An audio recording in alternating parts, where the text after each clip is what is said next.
बहुत ही खूबसूरत दुकाना। ए चेक करो। तो यह कोल दुकान के नाल है मैरून कलर का जो रंग होया, बहुत ही वड्डा चुबारा, कदीमी चुबारा।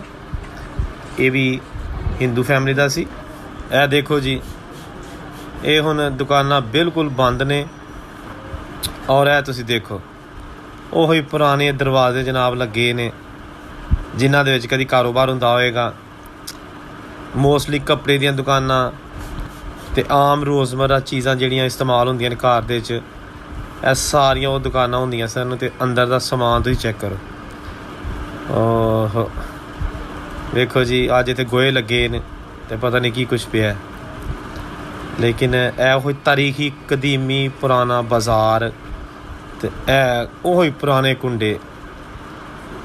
ਇਹ ਚੈੱਕ ਕਰੋ। ਇਹ ਜਨਾਬ ਦੇਖੋ ਵੀਰਾਨੀ